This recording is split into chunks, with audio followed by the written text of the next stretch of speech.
इस वीडियो में हम बात करने वाले हैं भारत के सबसे दो बड़े बिजनेसमैन मुकेश अंबानी और रतन टाटा जी के बारे में। इस वीडियो में हम सिर्फ उन दोनों को यानी कि मुकेश अंबानी और रतन टाटा जी को सिर्फ कंपेयर करने वाले हैं कि किसके पास कितनी कंपनियां हैं, किसका नेटवर्क ज़्यादा है और किसकी कंपनियां ज़्यादा प्रॉफिट करती है, बस उससे ज़्यादा और कुछ नहीं। हमारे देश के सबसे बड़े और सबसे फेमस ये दो बिजनेसमैन हैं और इन दोनों की मैं बहुत ही रिस्पेक्ट करता हूँ और ये दोनों मुझे पर्सनली बहुत ही अच्छे लगते हैं। नंबर 1, किसका पैसा है ज़्यादा और किसका होता है फ़ायदा।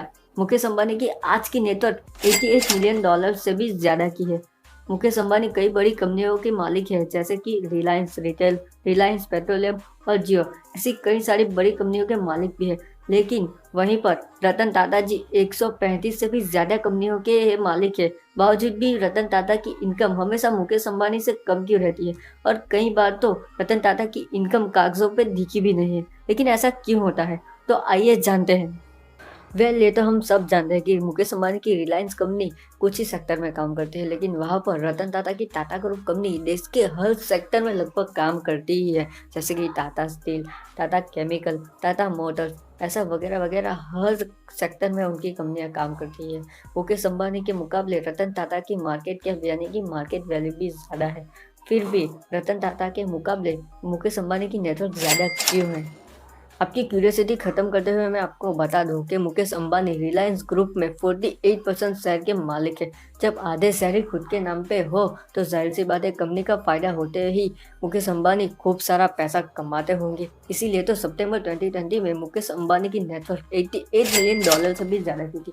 वहीं दूसरी तरफ रतन टाटा खुद की टाटा ग्रुप कंपनी में 1% शेयर से भी कम के मालिक है, क्योंकि उनके 66% शेयर उनकी ही कंपनी के ट्रस्ट के नाम है, जैसे कि sir Ratan Tata trust, sir Dorabji Tata trust, Tata education. ऐसे कई सारे ट्रस्टों में उनका पैसा दान किया जा सकता है, जो कि इंडिया के फार्मर्स, फौज और इंडिया के कई सारे हिस्सों में देशवासी और देश के काम आता है। इसका मतलब ये है कि बंदे को पूरे 135 कंपनी खुद के नाम करने का मौका मिला था, लेकिन उसने ऐसा नहीं किया और अपनी फैमिली वैल्यू को आगे बढ़ाते हुए अपनी कंपनी का 2/3 हिस्सा वो देश और देशवासियों को दान कर देते हैं। इसका मतलब आप समझ रहे हो? इसका मतलब ये है कि रतन टाटा सिर्फ चैरिटी वाले ये शेयर भी अपने नाम कर लेना तो वो इंडिया के साथ साथ एशिया के सबसे अमीर इंसान बन जाएंगे। तो इसका मतलब ये है कि मुकेश अंबानी सिर्फ कागजों पे अमीर है, तो सबसे ज़्यादा पैसा रतन टाटा के पास है। इसका फैसला मैं नहीं करने वाला। आप ये वीडियो पूरा देखिए और इसका फैसला आप खुद ही कर लीजिए। और हाँ, साथ ही साथ आपको वीडियो पसंद आ रहा हो तो चैनल को सब्सक्राइब कर दीजिए और बेल नोटिफिकेशन ऑल पे दबा दीजिए। नंबर 2, जैसे खर्चे वैसे चर्चे। गाड़ी बंगला पैसा सब है इन दोनों के पास, फिर भी क्यों देखते हैं एक के खर्चे और दूसरे के कम होते हैं चर्चे? क्योंकि पैसा तो बोलता है ना बॉस। इसी का मतलब ये है कि जिसको ज़्यादा दिखावा करना आता है उसी का ज़्यादा चर्चा होता है। तभी तो मुकेश अंबानी की बेटी की शादी में पूरे 110 करोड़ रुपये खर्च हुए थे और तभी ये शादी फुल जोरों शोरों के चर्चे में थी।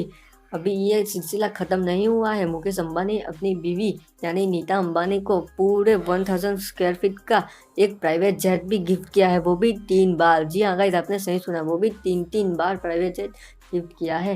लेकिन अभी भी मुकेश अंबानी का खर्चा ख़त्म नहीं हुआ है। मुकेश अंबानी के पास एक और प्राइवेट यॉट भी है जो पूरे का पूरा सोलर ग्लास से बना हुआ है, जिसकी कीमत 700 करोड़ रुपये है गाइस। हाँ जी गाइस, आपने सही सुना, जिसकी कीमत 700 करोड़ रुपये है गाइस। और यहीं पे उनका खर्चा खत्म नहीं होता। जब पति ही इतना पैसा उड़ाता है तो बीवी पीछे क्यों रहे? इसलिए नीता अंबानी को भी हर वक्त महंगी घड़ियां, महंगे कपड़े और महंगे बैग के साथ ही देखा जा सकता है। और इसके अलावा मुकेश अंबानी अपने नौकरियों पर भी खूब खर्चे करते हैं। वो अपनी सिक्योरिटी को भी मर्सिडीज जैसी महंगी गाड़ियों में लेके घूमते हैं।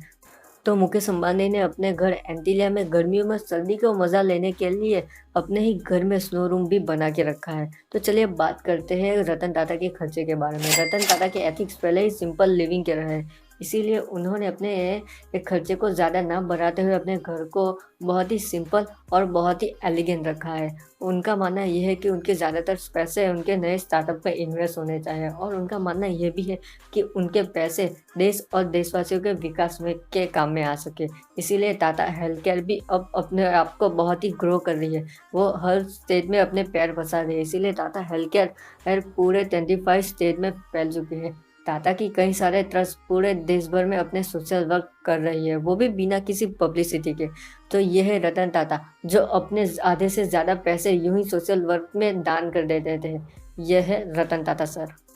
वहीं पर मुकेश अंबानी 1 रुपया भी खर्च कर दे तो उनकी हवा बन जाती है, यानी कि उसकी न्यूज़ बन जाती है। वहीं पर दूसरा इंसान ऐसा भी है जो अपने आधे से ज़्यादा पैसे सोशल वर्क में दान कर देते हैं, फिर भी कई लोगों को ये पता ही नहीं होता है। तो ये वीडियो सिर्फ दोनों को कंपेयर करने के लिए बनाया गया है, ना कि किसी की बुराई करने के लिए, ना कि किसी की अच्छाई करने के लिए बनाया गया है। मुकेश अंबानी और रतन टाटा हमारे देश के सबसे 2 बड़े बिजनेसमैन हैं। मैं उन दोनों को पर्सनली बहुत ही पसंद करता हूँ, इसीलिए आप कमेंट में हेट मत फैलाइएगा। ये वीडियो सिर्फ दोनों को कंपेयर करने के लिए बनाया गया है। अगर ये वीडियो आपको अच्छा लगा हो तो वीडियो को लाइक कीजिए, चैनल को सब्सक्राइब कीजिए और अभी बेल नोटिफिकेशन ऑल पे दबा दीजिए। तो मिलते हैं ऐसे ही अमेजिंग वीडियो के साथ।